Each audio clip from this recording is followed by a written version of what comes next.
Assalamualaikum warahmatullahi wabarakatuh. Selamat siang teman-teman. Segala puji dan syukur saya panjatkan kepada kehadiran Tuhan Yang Maha Esa. Atas rahmat dan karunia-Nya saya dapat menyelesaikan tugas video ini dengan tepat waktu. Video ini dibuat untuk memenuhi tugas mata kuliah hukum dan hak asasi manusia. Selain itu bertujuan untuk menambah wawasan kepada para teman-teman yang menonton.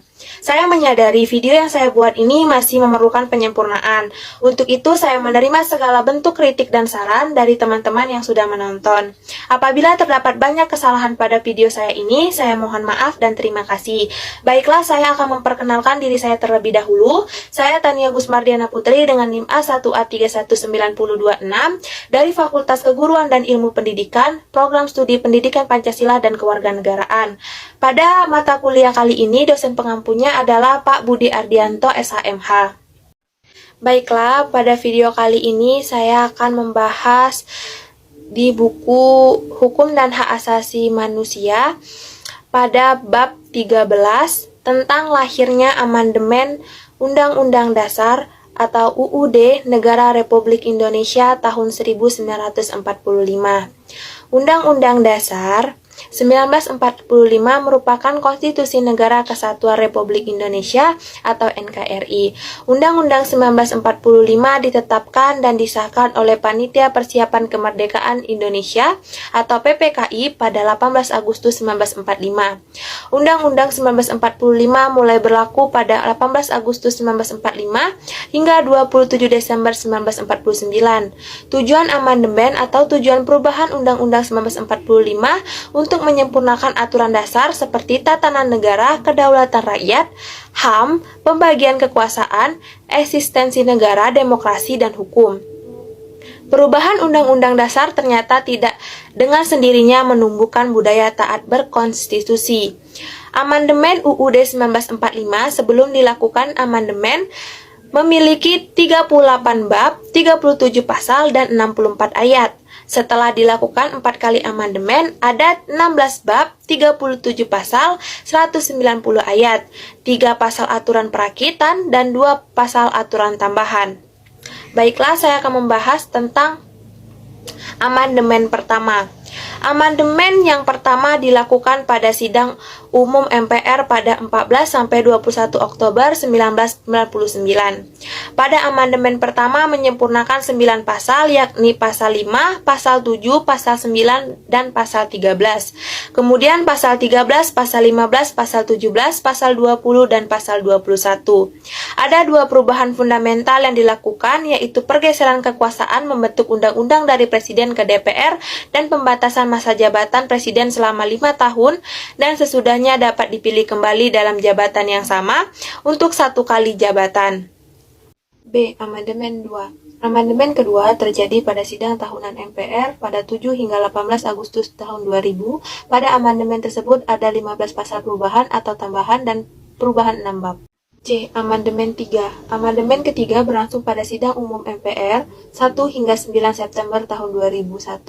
Ada 23 pasal perubahan atau tambahan dan 3 bab tambahan. D. Amandemen 4. Amandemen 4 berlangsung pada sidang umum MPR 1 hingga 9 Agustus 2002. Ada 13 pasal, 3 pasal aturan peralihan, 2 pasal tambahan, dan perubahan 2 bab. Dalam 4 kali amandemen Undang-Undang 1945 tersebut relatif singkat, bahkan selama pembahasannya tidak banyak menemui kendala meski pada sidang MPR berlangsung alot dan penuh argumentasi. Amandemen adalah perubahan resmi dokumen resmi atau catatan tertentu, terutama untuk memperbagus. Perubahan ini dapat berupa penambahan dan juga penghapusan catatan yang salah, tidak sesuai lagi.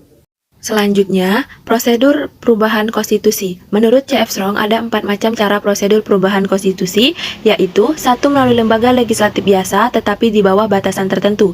2. Melalui rakyat lewat referendum. 3. Melalui suara mayoritas dari seluruh unit pada negara federal. 4. Melalui konvensi istimewa. Selanjutnya, lalu bagaimana mekanisme mengubah UUD 1945? Bab 16 pasal 37 Undang-Undang 1945. 1. Mengusul perubahan pasal-pasal UUD dapat diagendakan dalam sidang MPR apabila diajukan oleh sekurang-kurangnya 1/3 dari jumlah anggota MPR. Yang kedua, setiap usulan perubahan pasal-pasal UUD diajukan secara tertulis dan ditujukan dengan jelas bagian yang diusulkan untuk diubah beserta alasannya. Yang ketiga, untuk mengubah pasal-pasal UUD, sidang MPR dihadiri oleh sekurang-kurangnya 2/3 dari jumlah anggota MPR.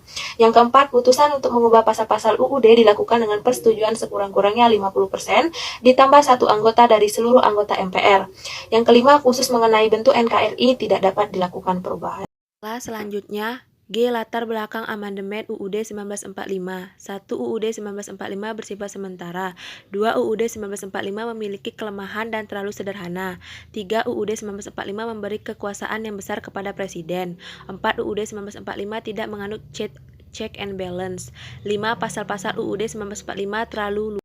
Baiklah, substansi hasil dari amandemen UUD 1945. Sebelum dilakukannya perubahan, dibentuklah dahulu kesepakatan dasar dalam melakukan perubahan UUD 1945 yang diantaranya meliputi A. Tidak mengubah pembukaan Undang-Undang Dasar 1945, sistematika, aspek kesejarahan, dan oriensinalitasnya. B. Tetap mempertahankan NKRI. C. Mempertegas sikap pemerintah presidensial. D. Penjelasan UUD 1945 yang memuat hal-hal normatif akan dimasukkan ke dalam pasal-pasal. E. Perubahan dilakukan dengan cara addendum. Selanjutnya, kekurangan dalam amandemen UU 1945. Amandemen UU 1945 yang dilakukan secara terburu-buru mengakibatkan munculnya peraturan perundang-undang yang menyengsarakan rakyat. B. Muncul kebijakan otonomi daerah yang dilaksanakan tanpa persiapan sosial yang matang sehingga mengganggu keberadaan Indonesia sebagai negara kesatuan Republik Indonesia.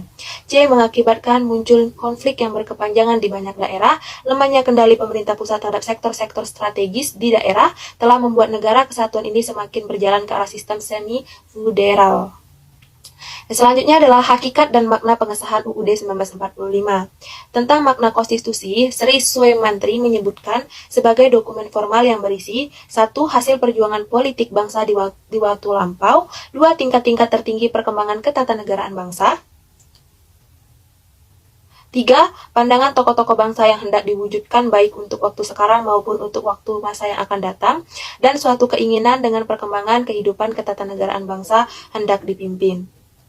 Ekspektasinya dimaksudkan agar Indonesia kelak menjadi negara yang damai, adil, dan makmur, sejalan dengan tujuan negara sebagaimana telah termasuk di dalam Mukadimah atau pembukaan UUD 1945. Yang terakhir adalah peran bernegara yang harus dikawal. Konstitusi memberikan arahan kepada generasi penerus bangsa dalam mengemudikan negara menuju tujuannya. Dengan demikian, konstitusi merupakan media bagi terciptanya kehidupan yang demokratis bagi seluruh warga negara. Kekuasaan yang berdemokratis dalam menjalankan prinsip-prinsip demokratis perlu dikawal oleh masyarakat sebagai pemegang kedaulatan. Konstitusi sebagai aturan pokok bernegara niscaya haruslah mendapat pengawalan agar tidak dijadikan sebagai wahana bagi para pihak yang ingin berkuasa.